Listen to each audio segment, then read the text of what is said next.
Webster's dictionary defines opportunity as a set of circumstances that makes it possible to do something.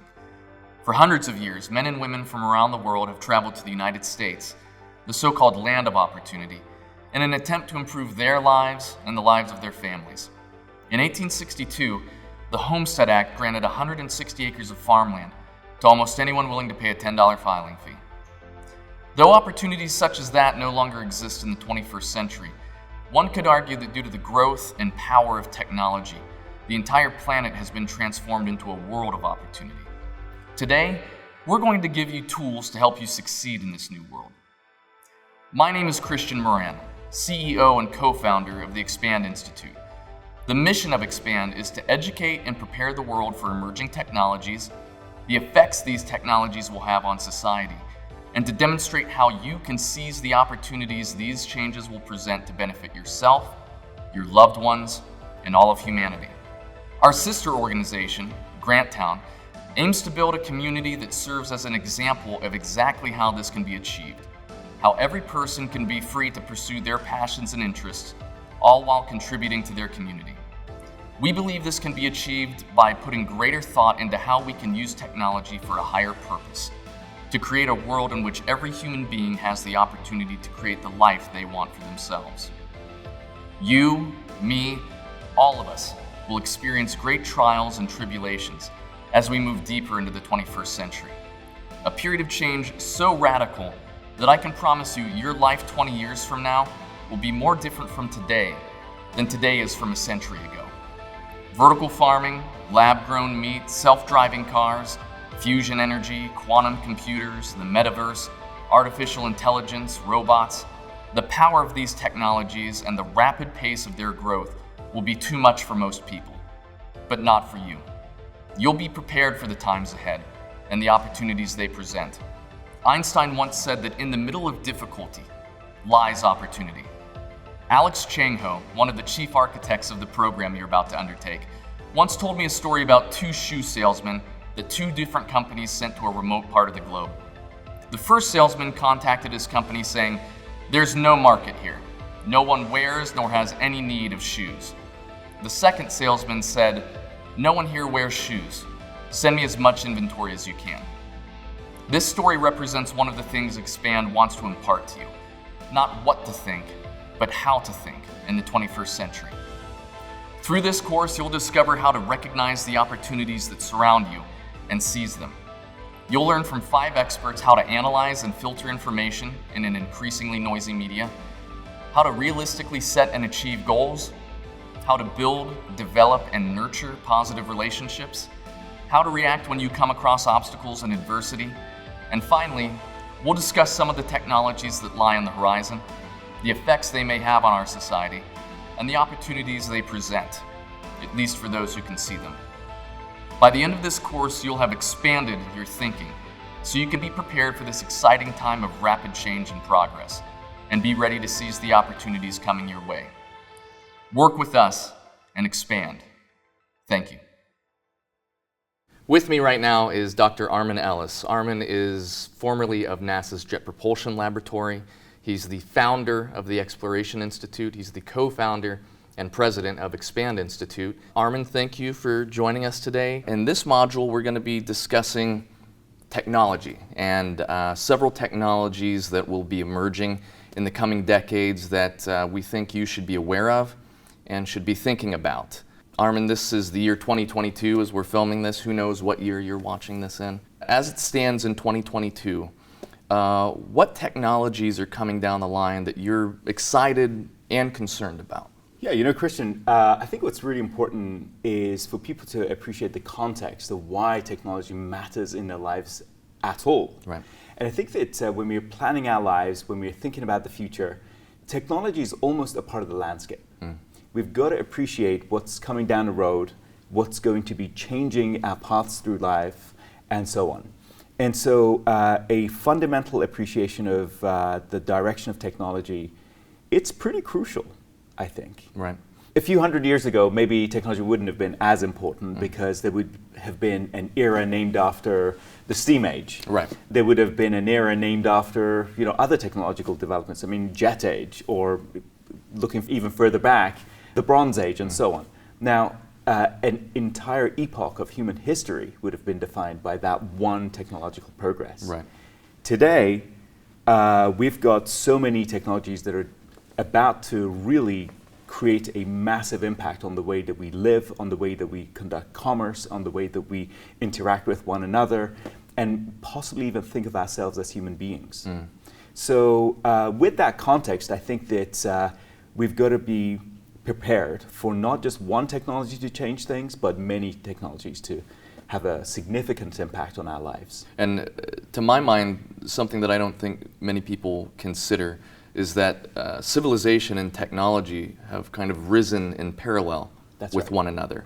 And in this age that you're discussing, where there are so many technologies coming down the line that are going to have extreme repercussions and extreme effects on human civilization, and even, as you said, kind of what it means to be a human being. That's right. Moving deeper into the 21st century. So let's begin then. What's one technology you'd like to discuss initially?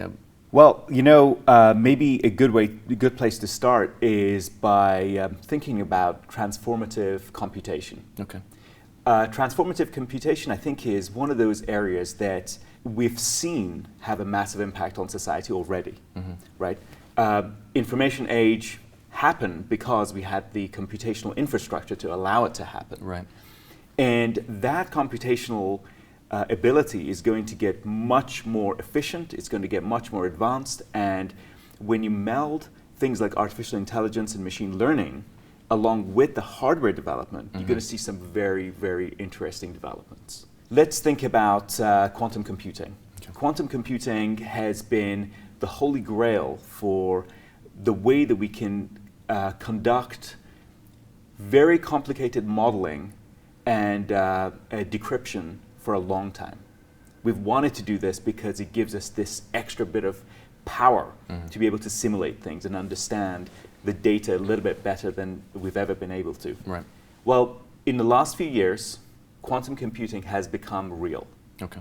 It's no longer theoretical, it is an actual thing that's able to solve computational problems. Primarily, quantum computing is considered as a breakthrough in terms of computer hardware. But in terms of the applications, I don't even think we've really started to understand how far and how wide we can go with this level and this new kind of processing of information. Right. We still have a way of thinking about computation the way that we maybe thought about it 50 years ago, in binary and processing data that we already have in very specific algorithms and so on. Well, quantum computing is a little bit different. Okay. Instead of looking at binary zeros and ones and making up bytes of data with it that represent numbers, now we have a state somewhere between 0 and somewhere between 1, and bytes are representations of numbers that kind of float until we decide to pin them down. That sounds kind of confusing, but the reality of what that means to people is that we can actually have exact numbers based on very complicated inputs, and that's so much more power for the end result of a computation. Right. Something that I've heard about quantum computing that kind of puts it into perspective in terms of what quantum computing can achieve is that when we look at classical computation and classical computers, there may be some questions we can pose to the computer that could take, orders of magnitude such as longer than the length of time that the universe has existed for a computer to figure out this question. That's right. But a quantum computer could figure it out almost instantly. That's exactly right. The kinds of algorithms that you're thinking about, the kinds of questions that you can answer are typically things like maybe decryption, or in fact one of the biggest drivers of computation throughout history, weather prediction. Interesting. Quantum computing has the power of coming up with much, much, much more precise answers and do it in a fraction of the time. You just gave me this image in my head 20 years from now on the nightly newscast. There's no longer a weatherman or a weatherwoman. There's just this quantum computer that says, here's your forecast for the week. and it's still wrong? Well, that actually is a very interesting thing to think about, because it comes down to the notion of what is chaos. Understanding, is chaos predictable? And it's one of those wonderful scientific questions that we're going to be able to try to at least pursue with quantum computing in a much more meaningful way. Understood. Now, a minute ago, you had kind of brought up, you mentioned in passing, a technology that is possibly a fellow traveler with quantum computing, which is artificial intelligence. That's right. Where are we in regards to artificial intelligence currently, and where do you see that technology heading within the coming decades? Will we be experiencing true artificial general intelligence? Well, of course, as you alluded to it, there's two types of artificial intelligence. One is very specific and bounded, and then the other is the holy grail of artificial intelligence, Right. which is general artificial intelligence that could be applied to just about any problem, and it would be able to figure itself out without having that infrastructure and the scaffolding that artificial intelligence as we know it and applied to different kind of applications today would not need to have. General artificial intelligence is actually a tough one. Some people believe that we can approach it in the next decade or so, and some people feel that general artificial intelligence is just not possible. Right. Now, history has a way with people who think that something is just not possible. So it's an important one to just wait and watch and see what happens with it. Right. Yeah, I remember the story that during the steam age, as you discussed earlier, there were some people who truly felt the human body could not exist past 35 miles per hour. It just could not handle the forces, right? And when the idea was floated to shut down the patent office, because surely there was nothing more left to invent, you know?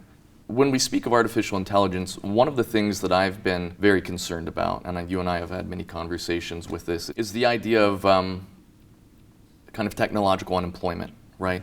The idea that as we move a decade and a half, 2 decades into the future, there are numbers suggesting that due to artificial intelligence, robotics, that we're going to start seeing 40-50% unemployment because of these technologies being applied to remove the need for humans to kind of work in the toiling sense that we have for the last 100,000 years. And sometimes people have said to me, well, yeah, but anytime a new technology is created, that creates new jobs, to look over that new technology. And that's been true to a degree. When the automobile was invented, obviously it put blacksmiths kind of out of work. They didn't become as important as they were, and there were new jobs created in those automobile factories.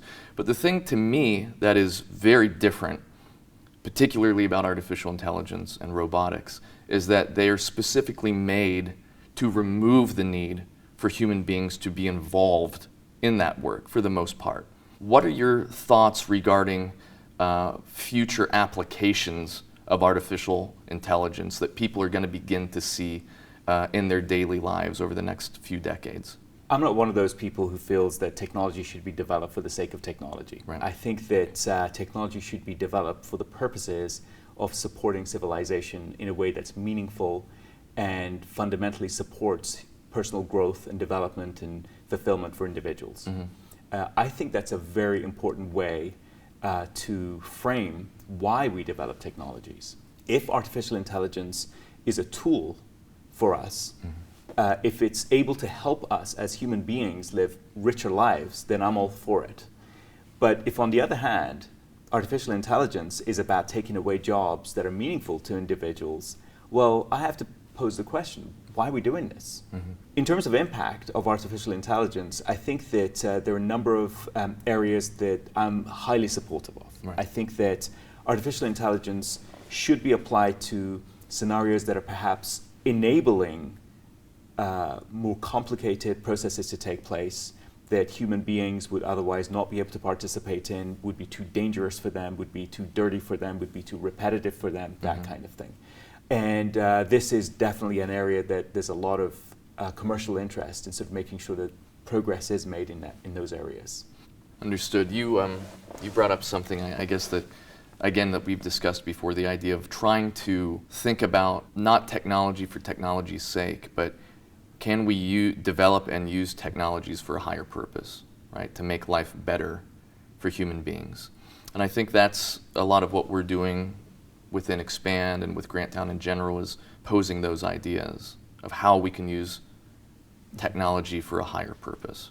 You know, it's really easy to look at humanity through the lens of maybe news or some negative outlets and think that we as a species are just bad and we do horrible things to each other and to the world around us.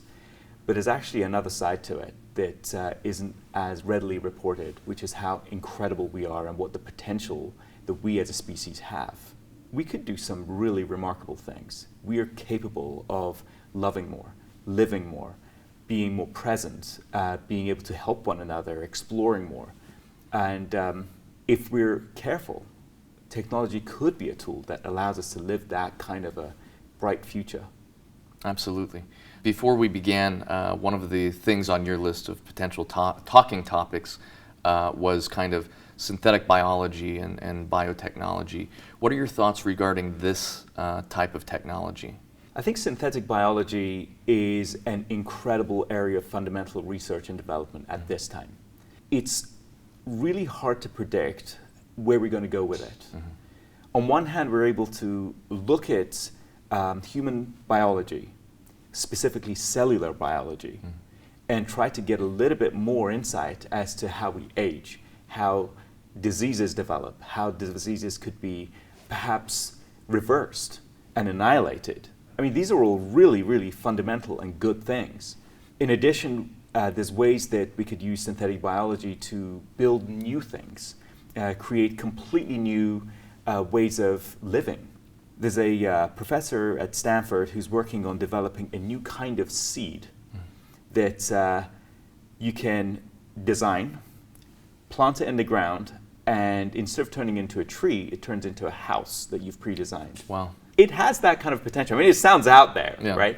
But it does have that kind of potential, and there's a lot of wonderful things that we could do with a deeper understanding of synthetic biology. Years ago, I had the opportunity to speak with Professor Freeman Dyson.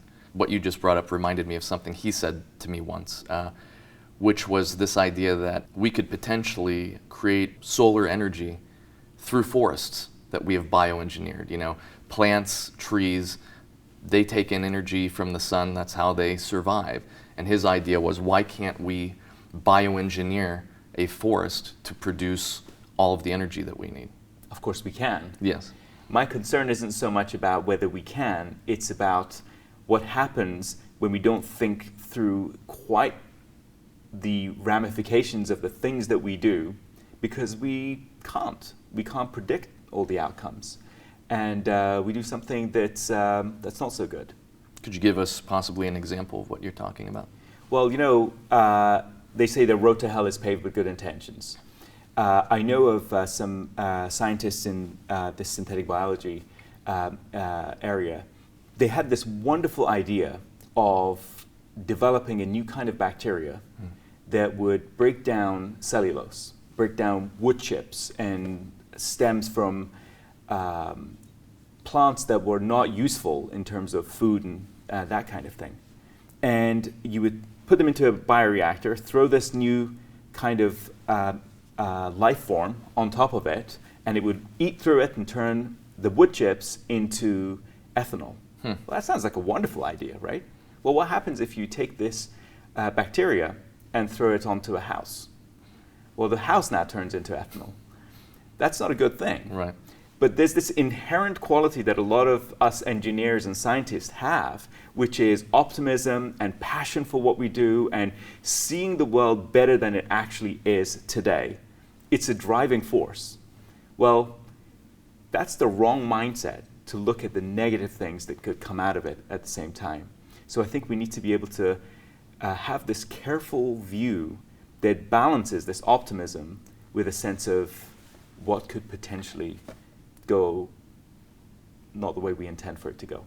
Absolutely. Before we leave the realm of synthetic biology and things of that nature, I do want to talk about some of the more interesting, potentially positive effects of some of that technology. One of those things being life extension, right?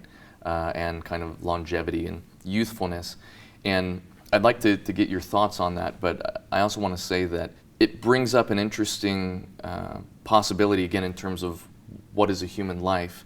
If a human life can be extended, as they're beginning to suggest, from 75, 85 years to 120, 200 years, possibly longer, that really changes the idea of, as I'm a child, I'm going to go to school, then I'm going to work for 40 years, then I'm going to retire for a few years, and then I'm going to die. It really begins to suggest perhaps there will be a new way that humans need to look at what a lifespan is. Perhaps our life is now broken up into different phases where I'm doing this for a period of my life, and then I'm going to go on and do this for 50 years, so on and so forth. What are your thoughts in regards to some of the more interesting and potentially positive aspects of this technology? I completely agree with you. There's a way to look at the world through the lens of scarcity, and there's another way to look at life through the lens of abundance. So what if we start to have that lens of abundance for the longevity of our lives? Yeah, it would change things completely. We might look at humanity differently. We might look at human life as a lot more precious than it actually is. And also, if you knew that you could live for 200 years, what kind of investments would you make? What kind of investments would I make with my time early on in my life? Great questions. One thing I wanted to discuss, one technology, is something that will potentially be affecting people on their table every single day, and that's the future of the production of food, both in terms of produce and in terms of meat. What are your thoughts regarding technologies like vertical farming and lab-grown meat? It's really interesting to think about the infrastructure of food, how far food has to travel to get to someone's plate. Right. It's also interesting to think about the nutritional contents of food. Is the nutritional contents that help sustain me, are they the same as what should sustain you or anyone else? So that entire personalization and infrastructure has to be something that we start to think through very carefully once we have the opportunity to develop lab-grown meat or vertical farming in every town near anyone. And these are very interesting, absolutely. Yeah, I think one of the most interesting aspects of these technologies that you discuss that people might not really ever take into consideration, and it's something I hadn't thought of until I had the opportunity to speak with Peter Diamandis years ago that he brought to my attention, which is this idea of miles that food travels to get to us. And I think that one of the more interesting outgrowths of lab-grown meat and vertical farms is this idea that it will allow us to have our food completely localized again, right? Which we had in the past, and due to globalization it became, well, when I go out to dinner I might get some fish that was caught somewhere off the coast of Brazil, and maybe someone buys a bottle of wine that came from France, and they have an avocado that came from Mexico, and it's just thousands and thousands of miles that it took for all of this food to get to the plate. That's so much energy. That's potentially so much pollution involved, so on and so forth. What are your thoughts in regards to how the more localization of these food technologies will affect globalization? Well, of course, if you think about the coffee trade, yeah. I love my Sumatra coffee. And so often I take a sip and I'm quite blown away by being able to consume product from another part of the world, and I almost feel a sense of connection. Mm-hmm. So would everything go away? Would there be things like coffee that will still remain? But I completely agree. There are bigger impacts of the way that we consume food that, for the most part, we don't really think about. The last thing I want to talk about on that particular subject is the idea of, and you and I discussed this before we started filming, and that was the idea that when it comes to lab-grown meat, one of the benefits of lab-grown meat, outside of the fact that people that are vegans and vegetarians theoretically shouldn't have as much of an issue with this because there was no slaughter of animals, there was no animal hurt to create this meat, is the idea that when we look at destruction of areas like the Amazon rainforest and things of that nature, I don't think people generally have an understanding that a lot of that is happening due to our herding of cattle and domestication of them to turn into cheeseburgers eventually. And if we're able to grow that meat in a laboratory, perhaps we will be able to combat some of those negative environmental effects. I completely agree. In my mind, the Amazon rainforest is the most important issue from an environmental standpoint on the planet today.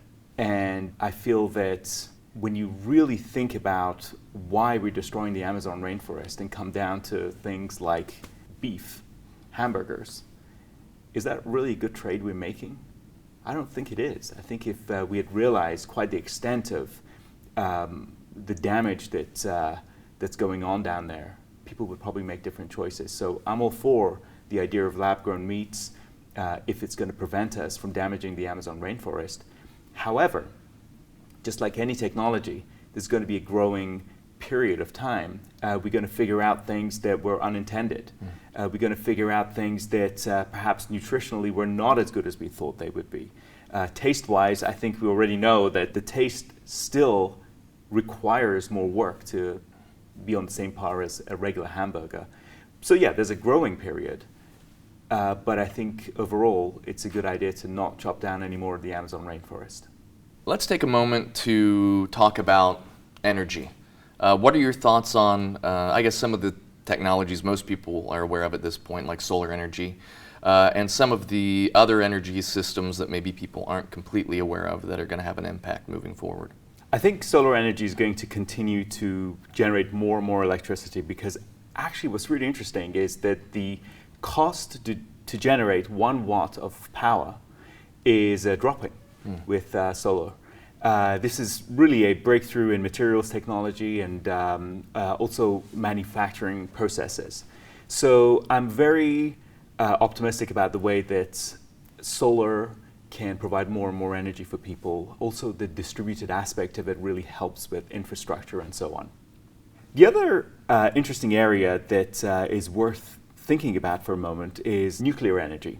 There's 2 types of nuclear energy production. What we're used to is fission. Right. This is the process where you have a heavy atom and you break it down, and in separating that atom into 2 smaller atoms, you end up with a release of some energy, and that energy is then used to boil water, and you take that steam and pass it on to steam turbines and so on. Right? Very traditional activities. But there's a breakthrough in the fission world right now, and we're seeing all sorts of new developments in that area that are safer and are much smaller and can be distributed in different locations around the world. Another breakthrough that's taken place, now we don't have any of these reactors yet, but we're getting pretty close to having what's called fusion reactors. So now this time what happens is that you take 2 smaller atoms and you fuse them together. That's where the name comes from. And in the process you also release some energy, and that energy is again used to boil water and turn it into steam and pass it through steam turbines and very traditional sort of processes from that point on. So these are the 2 nuclear types of reactions that could be applied to generation of electricity. When it comes to nuclear energy, I think, to my mind, I think nuclear has gotten a pretty bad deal over the last several decades. You know, the older reactors obviously could have issues, right? And I think at this point, when most people think about nuclear energy, the first thing that comes to mind is Chernobyl, 3 Mile Island, things of that nature. They don't really realize that countries like France are producing a large amount of their energy from nuclear, and that it really is a green energy, right? People are concerned about carbon output. There is no carbon output from nuclear energy. There are some technologies on the horizon. I forget what the man's name is, but he's a Nobel-winning physicist, has just created a laser technology that can essentially turn nuclear waste into safe substances. So I think when you begin to combine these types of technologies, you really begin to ask the question, why are we not doing this to a larger degree?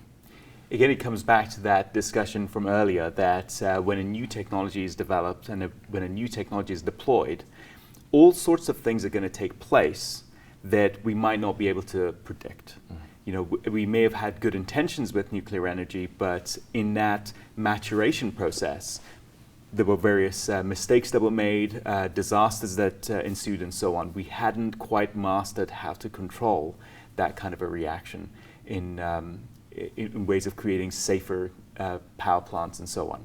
A joke that I've always heard about fusion power is, how far away are we from fusion energy? About 20 years. And then 20 years later, how far away are we from fusion energy? About 20 years. But my understanding is that there are labs and companies today that are operating in that space and have achieved some short-term fusion reactions. Is this correct? It's absolutely correct, yes. And what's more interesting about this is the specific areas that development needs to take place. So in order to be able to contain the fusion process, a very high magnetic field is required. And in order to be able to create that magnetic field, a lot of power has to go into it. Well, recently there's been some fundamental breakthroughs in creating magnets that have much more intense magnetic fields with very little power. That's the breakthrough that a lot of people have been waiting for in order to turn fusion into something that's commercially viable. So how far out are we from fusion energy? It's hard to say. But certainly I can say that a lot of investment has gone into it, and it's looking like there's some very interesting developments. Again, just with new kinds of technologies, it's hard to predict the timelines and how they're going to turn out and all the rest of it. Right. Let's change gears for a moment and talk about I guess it's Web3, right? Now, correct me if I'm wrong, but my understanding, does the Internet of Things and the so-called metaverse, are these both aspects of what is termed Web3 or Web 3.0? I don't know. Okay. Here we go. I think that's your field. Okay. I think you know about it a lot more than I do. All right. Something else that you'd wanted to talk about in terms of energy was applications of geothermal technology. Where are we with that these days? You know, that's another extremely exciting field to me, because unlike solar, geothermal taps into the heat from the earth. Whether it's day or night, whether it's cloudy, whether it's windy, it doesn't matter. We can have access to continuous load power from geothermal. Now, there's only a few percentage of the Earth's surface right now that can provide geothermal energy by tapping into maybe 100 feet or 200 feet or so under the ground and have sufficient thermal gradient, that is to say, heat difference from that source a few hundred feet below the surface to the heat above the surface. So that thermal gradient is substantial enough. And well, that's not a large part of the planet. You know, Iceland, yes, of course you can do stuff like that, but is it possible to have access to geothermal energy in a place like New York? What if we were able to dig a little bit deeper? What if we were able to go not 100 feet, not 200 feet below the surface, but if we were able to go maybe 10,000 feet below the surface? Now we would have access to the heat from the earth all the time, and with that breakthrough technology, anywhere on the planet could have access to reliable sources of electricity. Interesting. So I think in the near future, definitely in the distant future, as we talk about these technologies for energy production, it's going to be kind of a combination of technologies like solar, which can move around a bit more and are a bit easier to a degree, and a combination of the more kind of hunkered down, they stay in one place technology like nuclear or geothermal. Do you agree with that? Completely agreed. It's that infrastructure that comes into play. It's the economics of, do we use this particular type of energy generation around this particular population center, or do we just apply solar electricity and do a good enough job for now? But of course, one important aspect of solar energy production is the storage of that energy that's required for providing a constant load level at times when there is no access to sunlight. You bring up a very interesting point, and perhaps the most important point when we talk about renewable energies and things of that nature. You're alluding to battery storage. Where are we right now in terms of battery storage, and where do you see things heading in that field? Well, the numbers have been looking very good. The cost of storing energy has been going down year by year. Again, it's both a process of material science and manufacturing processes. So it's looking pretty good. Let's change gears a bit and talk about something that is on the, it's happening right now, but it hasn't quite hit the level of everyone's using it, like social media and things of that level. But it is kind of the next stage of the internet, right, which is the so-called metaverse. You and I have had some discussions regarding the metaverse. Take it away. What do you think about the metaverse right now and where it's going to head? I think there's a lot of excitement in this area. I think that there's a lot of possible ways to provide experiences for people, both in terms of entertainment but also education. I think that the metaverse is a new frontier for commerce. There's just a lot out there. It is a whole new frontier. There's also this possibility of integrating new forms of finance, so cryptocurrencies, in a way that in real life it's a little bit more difficult to sort of integrate. That's the positive. Right. The negative is that if you think about the way that we all tend to have this inclination to check our phones every few minutes, or the way that we consume data differently, it's a whole new world. It's yet to be seen. Is it going to be a medium where we're going to be completely addicted to it? I don't know. Certainly, I think from a sensory point of view, being able to have a headset on and have a different interaction with the virtual environment has pluses and minuses. Right.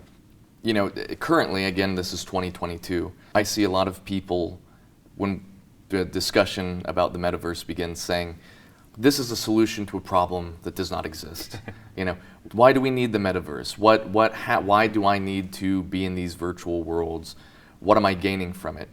I was born in 1985. Growing up in the 90s is when the internet really began to take a foothold.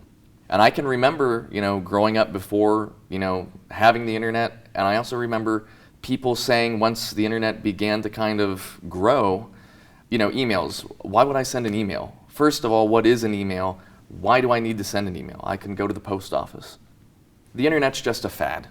It's a big thing right now, but it's just a fad. We're, almost 30 years past that point now, and we know the internet is not a fad. It was kind of a leap in human civilization, an interconnectedness that had never been had up to that point in time. Do you think that we could look back and say something similar 30 years hence regarding the metaverse? It's certainly possible, but we've got to find that killer application. Exactly as you were saying, it's a solution in search of a problem. Right. Where do you think the first applications are going to be? Well, the first applications are being had right now, right? And that's this idea of greater, I think, interconnectedness, right? We have social media, which was a big development, for good or bad, right? Your Twitter, your Facebook, your Instagram. I think the thing about the metaverse currently that's happening is this idea that instead of writing something to someone, instead of sharing a photo or a video, I can begin to virtually, physically interact with someone from the other side of the world, right? And we can do it inside of either a place that looks like some place that does exist on Earth, or some place completely different that does not exist. And I think that that's the initial attraction, right, is this idea of beginning to interact to a greater degree. And I think that as the technology develops even more, when avatars begin to look photorealistic, I've already seen development of haptic devices so that you can truly feel and interact with things within those environments. They're developing omnidirectional treadmills so that you don't have to use controllers to move through these environments. You can literally walk through the environments. Again, as these technologies grow, as they become cheaper, they will be deployed more and they will become more of a part of everyone's life. I know that Meta, the organization formerly known as Facebook, is really trying to bring the idea, and I guess with what happened with COVID, it could very well happen with the work from home scenario that's beginning to emerge. They're really trying to push for virtual work environments and the virtual office, and that very well may become a thing as people are working more and more from home. We've had discussions about how some corporations might use this technology. It might become something where, okay, you don't have to physically come into the office 5 days a week, but you do have to virtually come into the office 5 days a week through the metaverse. And that might be one of the initial uses that we really see being pushed. Do you see any downsides to this virtual world, and any way that it could potentially have negative impact on perhaps younger people who haven't had the opportunity to have enough experiences in the real world? Well, I think some of the things that you and I have discussed before and that you had brought to my attention that I hadn't really even considered come into play here. You and I were part of some of the last generations of people that can remember a period of time before the internet, right? So there was a period of time before the internet, and we experienced the growth into the internet and the growth into social media. You and I are old enough now that there are people within the youth culture today that grew up not just in a period of time where the internet always existed, but a period of time where social media has always existed. Do they perceive the world in a different way than you and I do? Most likely so. And when we get to a point where it's not just social media having a great effect on culture in terms of what the discussions are of the day and how those discussions are being held, when you can physically enter into an environment and begin to have those conversations and begin to define what culture is within these virtual environments, it might be even more, I don't know if I want to say harmful, but it might become even more stressful to people growing up in that period of time, simply because if words can hurt people, if people can be bullied through social media, imagine what it's like if that is taking place within a virtual environment where you're literally interacting with those events. You said something incredibly important there. You talked about culture that's going to be developed in this new environment. Well, that's incredibly insightful, because most people don't understand that technology is not just a bunch of nuts and bolts and electronics making things happen, but really the impact is on culture itself. Where do you see culture moving if we stop the typical interactions that we've been having for millions of years, and the way that our brains are wired and designed to perceive things and communicate with others? How would that change? Well, I think as you and I have discussed, right, technology is neutral. It's the way in which it's applied that makes it either good or bad, right?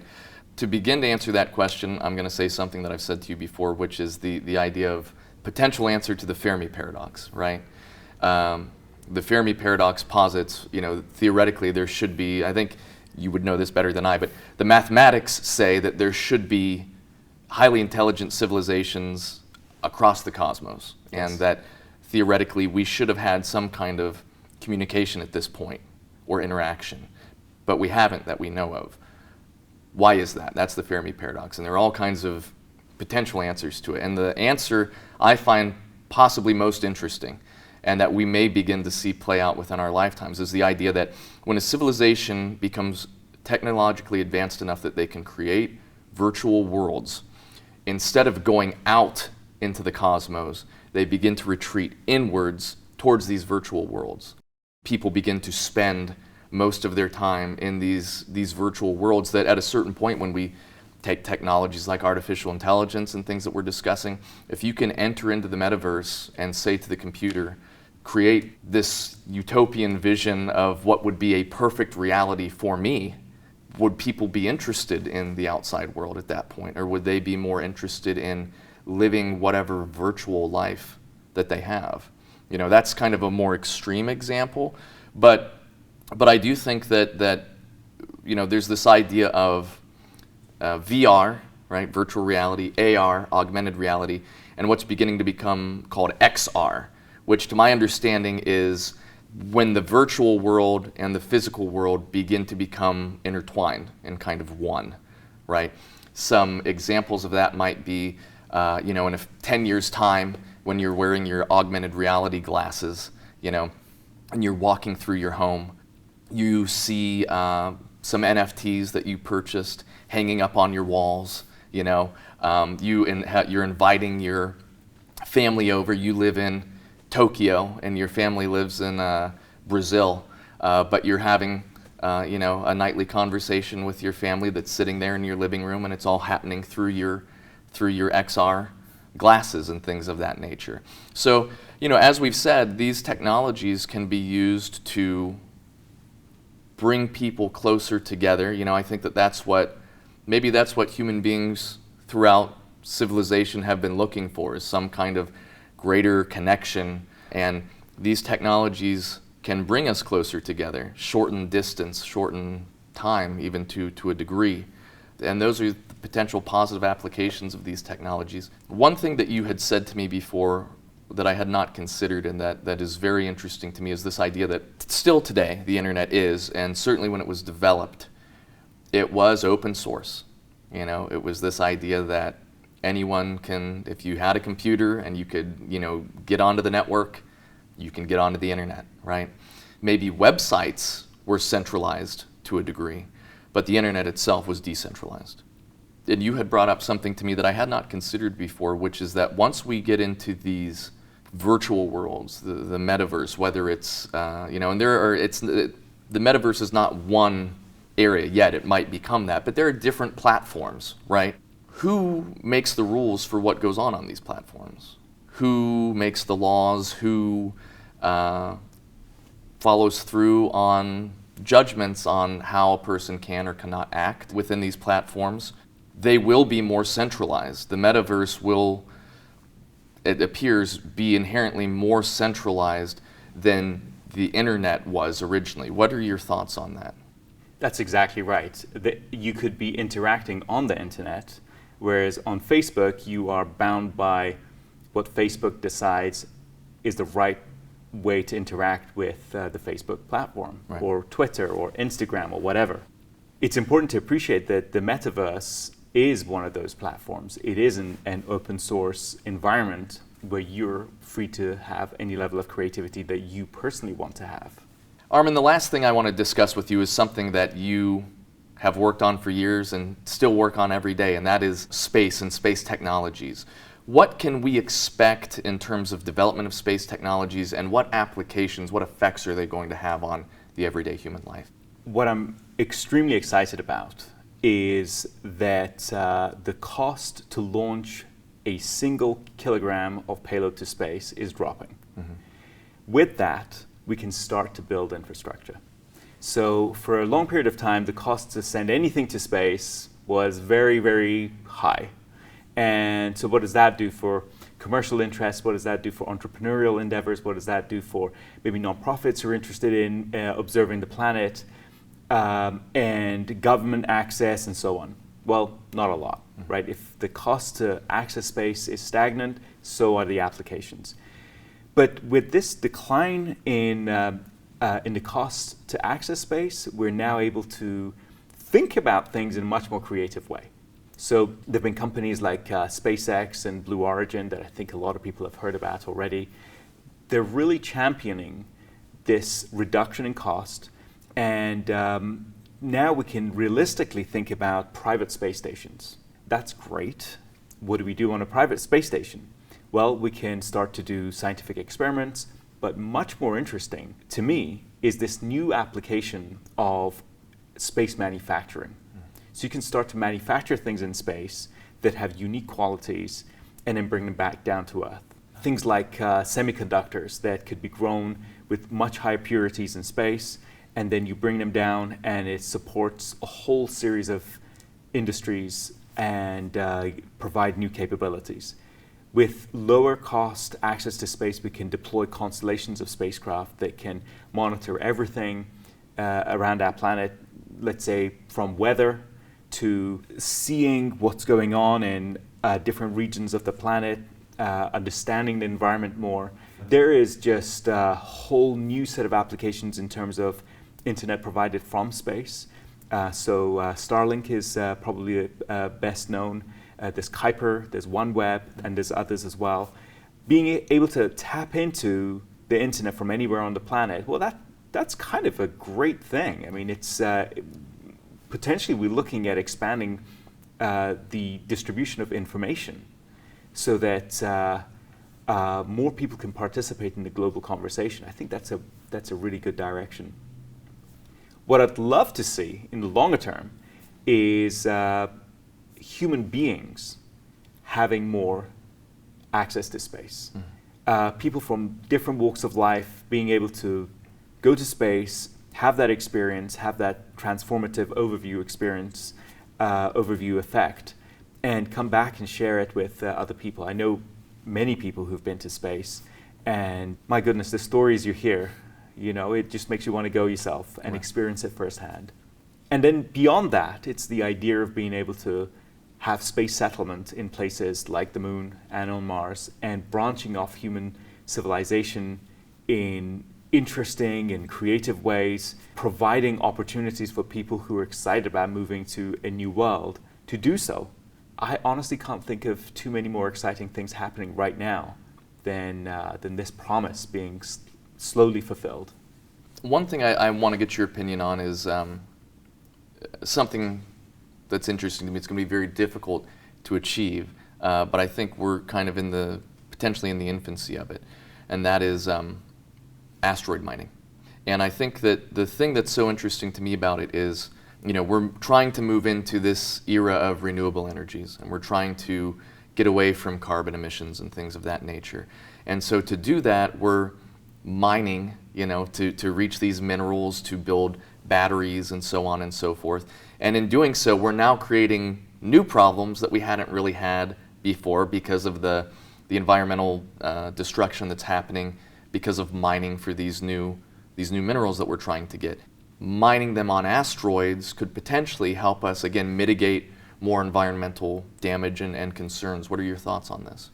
Well, it's true. I mean, it's a whole world out there. If we think that resources on Earth are limited, well, we should certainly be looking at space. Anything you can imagine on Earth, well, anything that we think of as being rare and precious, other than human life, other than consciousness, other than life in general, you can find it in abundance in space. Absolutely. I mean, the idea of being able to tap into resources out there, I think it is kind of natural. It's going to happen. I don't know about the timeline, right, but I do think that when there's useful resources, we should tap into them in a way that's humane and sustainable and makes sense. As we wrap things up here, do you have any final thoughts you want to impart to anyone watching this in regards to the promise and the peril of the coming decades and the technologies that will affect where we head as a species in the 21st century? Well, as you and I have discussed today, I feel that it's really important to appreciate that technology itself isn't inherently good or bad. It's really the way that we define our uses of that technology, the way that we define our applications in the context of our needs, that's really the big question here. I hope that we can be very careful about the use of technology, not because I don't think that technology has the power to do tremendous good. It surely does, and throughout history, it has. I think, though, that we need to be extremely careful to not assume that we know more than we actually do. Every piece of technology has certain promises and certain perils, just as you were saying. We've just got to be completely aware that it's not just optimism, and that good intentions don't necessarily equal good outcomes. So what if we thought of technology and the implementation of technology as something that could be reversible, so that we deploy something, but keep an eye out and understand that the outcome isn't going to be exactly as we had predicted, and watch and observe. And if needed, we can reverse it. That's a careful and cautious way to proceed, but also respect how important technology is for human progress. What do you think? Well, I agree with you, obviously, completely. And I've often said that a lot of these technologies are going to create kind of a crossroads for humanity, and maybe in a sense that we haven't really had in quite some time. And I think that within the mid-21st century, we're going to reach a point where we have to make a decision. Do we continue down the path that we are going down, using technology for technology's sake, using technology for the benefit of a few, or are we going to use technology for a higher purpose, to create a better way of life for every human being living on the planet, to use these technologies to allow human beings to truly create the life that they want for themselves? Because we can do it. It's just a question of, will we make the decision to do that? And if we do make the decision to do that, which I believe we will, I believe that we will enter into a new era of human civilization that is positive beyond anything that we've yet experienced.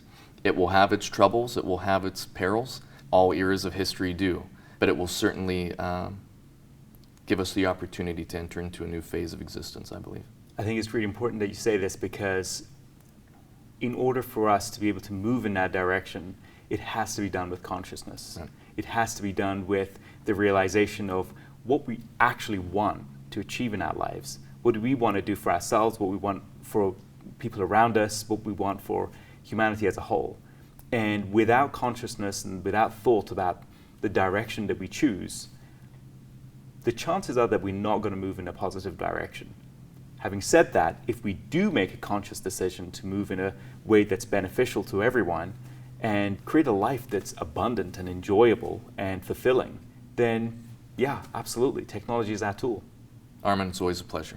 Thank you for being here with us today. Thank you, Christian.